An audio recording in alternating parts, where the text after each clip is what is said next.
Hello, everyone. Welcome to Leadership Talks. I'm your host, Kiran. I'm a leadership communication coach.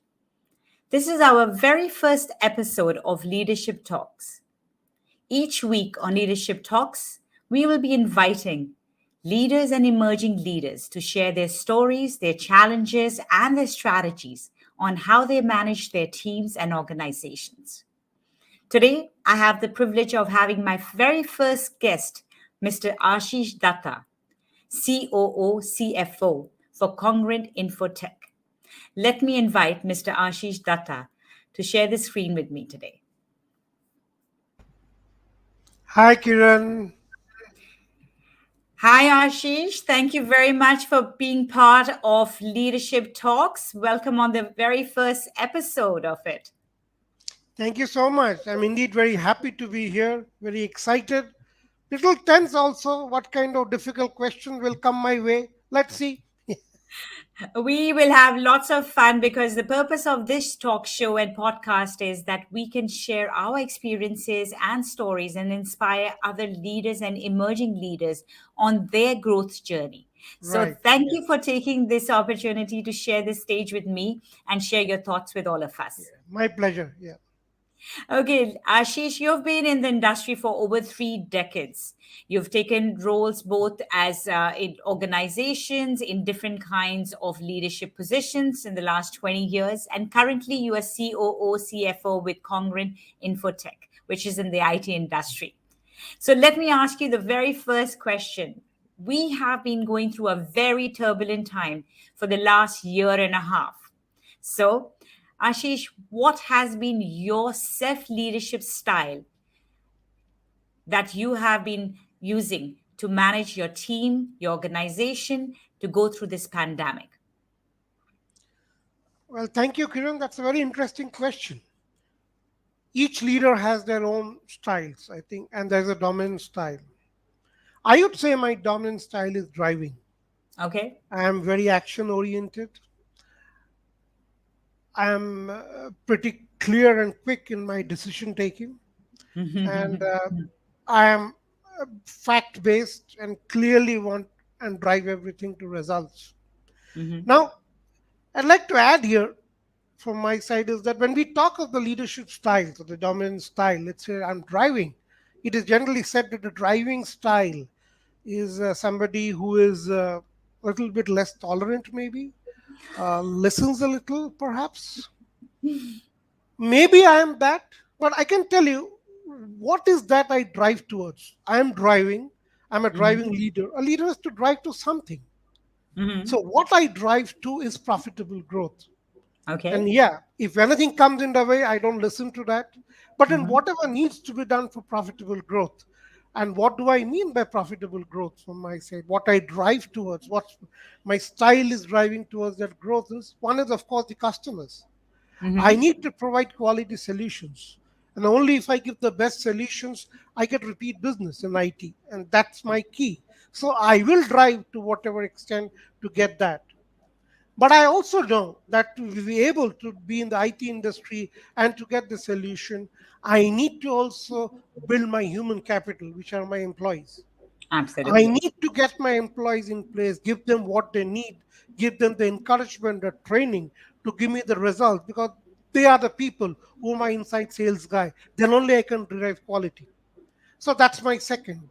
And of course, to do that, you have to drive the company to get more reserves, more profits, more cash reserves, and only you can drive it. So I'm driving for the profitable growth. So when it's about not listening and less tolerant, I am not tolerant or listening who comes in the way to meet the growth. But if you look at the three aspects of driving, I'm very focused and I'll do what is necessary for that. Now that's my style. Has my style changed because of the situation? Absolutely. A very Has it? relevant question. Yeah. It's definitely a difficult situation everybody is going through. Human lives are affected, economy is affected. Indeed, a very sad situation. I would say, even that from an industry perspective, the driving goals doesn't change. It still remains for me getting the right Absolutely. quality customers. This, but the way I get to that, my action plan, my strategies have to definitely become more understanding of the change situation, be more adaptive. So that's what I think the organization is moving towards, because the situation we are facing today is a situation which is here to stay. I mean, even if you look forward, it's going to be kind of a remote on-site working, a staggered or a hybrid methodology that we're going to follow. So my goals have not changed. I'm still a driving style, but I have adopted my action plan to get to that. That's what I would say as what the change has come to me in terms of the pandemic.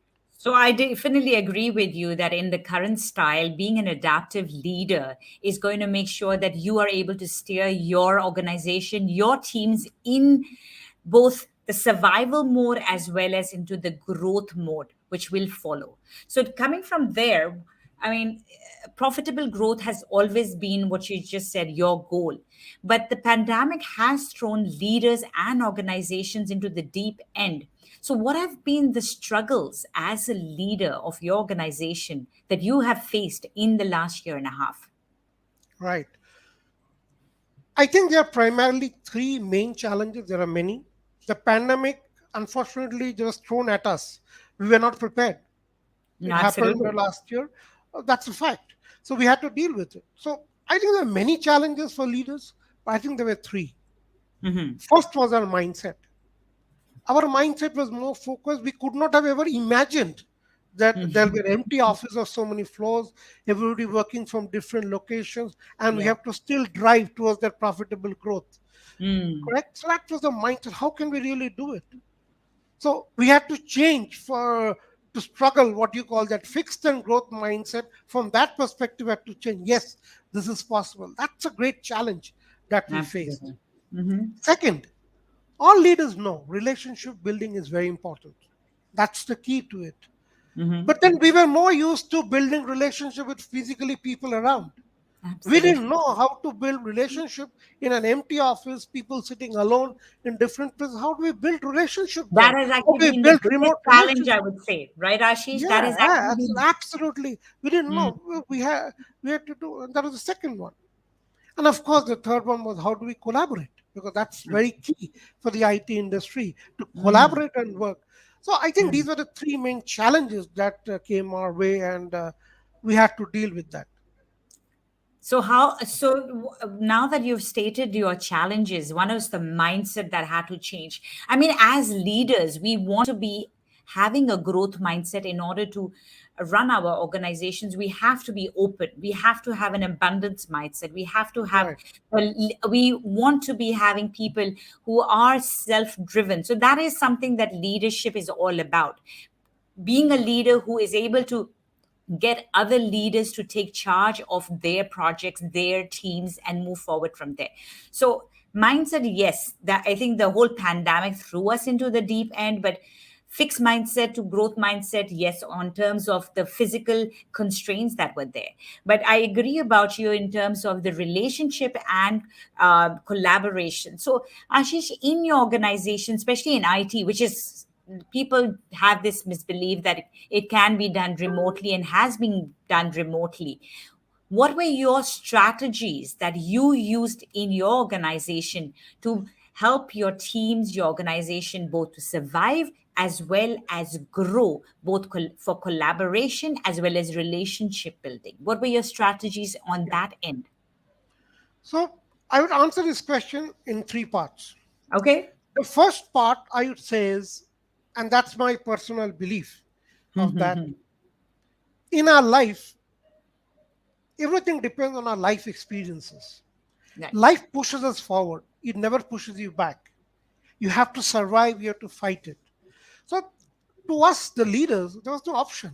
We had to fight the situation, correct? We had to do that. So, that's something that we had to. And when you fight, when you start looking to do, but you have to achieve your goals, you become more innovative. You look for different ways how to settle. And Mm-hmm. I think the leaders, all of us have understood that the need for the hour, what was required then, was to build more resilient teams. I think that was the Mm. key necessary Keyword, for us to absolutely. be the resilient teams. Now, what do I mean by resilient team? A team which can work on their own, can take responsibility for their work, team who understand the problems of each other and are able to work together. Mm. So, in short, in summary, I would say this is the hour for self leadership. I think Absolutely. that's the key to it. That's how you Mm. build resilient teams. And we as leaders had to work towards building those resilient teams that's there. So, how did we do that? Or how did we go about it, trying to do it? I don't think all of us have achieved it, but then Hmm. we are making progress in that direction. So, how do you do it? Our strategy, especially in our company, the very first thing is to bring in that culture. Right. A cultural change was very necessary. It is not that each one has 8 hours of work and you do that work. Each one now have to complement each other. There could be personal problems at home one day. Somebody has to cover in for somebody, understand each other's problem, feel for them, and cover in for somebody today, and then other person covers you tomorrow. The better understanding, the better collaboration, that has to come when the company, the management tries to promote that culture. So that is Mm. what we have been communicating, trying to talk, make people aware that that's what you really necessary. That's the cultural change that we are trying to bring, because that is the key to that. Mm. The second is we have understood the strategy that the communication must be absolutely clear. Clear. We need Right. very clear communication. We don't Hmm. want anything to fall by the wayside or lost in translation. So it had be very clear communication. Not Hmm. always everything can be cleared verbally. So we Hmm. have put a mechanism in place. All meetings must be either through Teams or Zooms. It should be formal, structured, for the Hmm. reason that it can be recorded and referred back. Put Hmm. everything, what are the minutes of meeting, put that process up in whatever way possible, put a very clear process for clear communication, provide the necessary tools. That was a strategy also we adopted because that was necessary. Hmm. The third was setting the right expectation. What do we Right. expect from each other? Excellent.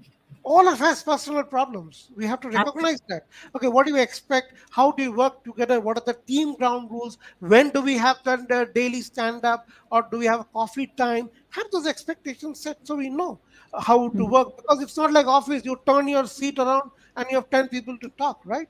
It's different. So, but then you have to set up that. So that was the third one. Hmm. The fourth one I will say is remote relationship building. That was a Abs- key aspect to it. Very hard, And but yes, yeah, it had to be very done. hard. I don't think that we are successful yet, but we are trying our best, I would say. Absolutely. So the very first thing in a relationship building is to ensure that that person doesn't feel isolated.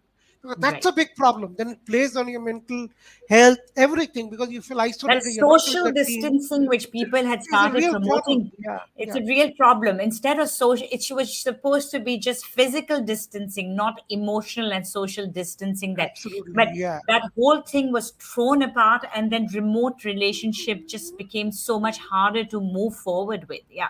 So then, Correct. how did you move about with that part of it, So, Ashish? so the first thing we took care of the certain housekeeping issues. Okay. Ensure that they have proper infrastructure, have the furniture, have the right bandwidth. Even we have given power backups to make them feel comfortable or stable space. Some people did not have even a place. In India, in rural areas, there's not Yeah. much space, and there's the family, the parents, and everybody is there. So we have even gone to the extent of creating a separate workspace for them because we had to do it. You are important to us.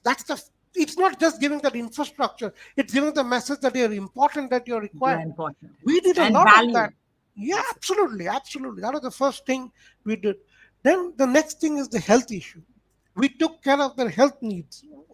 We have set up doctors on call because it's not easy to get doctors in pandemic time at the Oh. company expense. We've taken out COVID insurance. We are providing for medical facilities so people don't get tense about when they get into a situation. We have tied up with different doctors all over South India. Most of our people are in South India, and there are doctors available. If they call, we contact them. We make the life easier. We've even organized for oxygen cylinders to be there, oxygen machines. So we did all that. We did spend money, but that I think that return on investment will be much higher. We felt that person My is because you important. you made people in the organization feel supported and emotionally connected, Absolutely. and I think Absolutely. that is the key to us moving forward, to making sure that we are able to not only survive this pandemic but also grow in this pandemic, after this Right. post pandemic. I'm looking forward Yeah. to those Yeah. Right. better Yeah. days. Right. Yeah. So And Ashish, then, yeah, go ahead. Yeah. no, Sorry. I was just thinking, Ashish, that we have talked about three different aspects about the strategies that people have taken, especially from the mindset had to change. We also moved on to making more resilient teams. We have talked about relationship building as well as collaboration.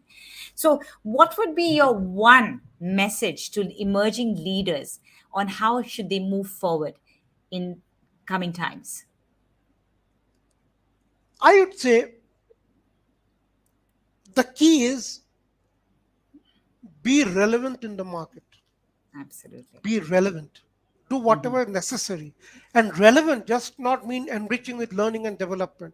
That is very necessary, of course. Right. But Yeah. keep yourself relevant to it in whatever you do. Keep your goals in mind, what you want to achieve, change your action plan, and become relevant is my point. Do whatever is necessary to be relevant. Relevant could be for the individual, that person is relevant, the company is relevant, do whatever. It includes learning and development, working on those collaborative relationships, whatever is necessary. But yes, I am important, I am relevant. And you brought it, actually brought it back to the key point that you started off with, your leadership style, which has become adaptive. In order to be adaptive, I mean, in order to remain relevant in these times, you have to be Absolutely. adapted. Of So, with course. that, Ashish, I am going to say thank you so much for being part of Leadership Talks first episode. This was an absolute pleasure talking to you. And I am sure that our leaders and emerging leaders have some new insights on how they can manage their teams and their organizations. Ashish, last few words for our viewers. Thank you very much, Kiran, for having me. We are passing through difficult times. Obviously, human race has been affected. It's a sad situation. People are living life. There are health issues. But I still would like to say that it's a great opportunity for everybody. It's a great opportunity. There are so many opportunities. People can look at new avenues of way, new avenues of doing things, becoming more productive, becoming more relevant. Because life is what is pushing us forward. We have to work towards it. We have situations in terms of the human race, what is happening. The government is doing its best. We are also trying to do our bit. But don't lose sight of the opportunity which is ahead, the light in front of us. Do whatever is necessary to be relevant. That's what I again say. Do whatever necessary because front of us is a great opportunity. This is the time where we can transform ourselves and do what we didn't do before to remain that. So don't lose sight of the opportunity. Be relevant. Do whatever is necessary. I think we will come out great and successful. I think that's my message to all. Thank you so much, Ashish. With that, thank you so much for joining me today. And I look forward to all the comments from our viewers about this talk show. Thank you Thank you for very much, joining me. Kiran. It was nice being here. Thank you Thank so you much. so much. Yeah. Thank you.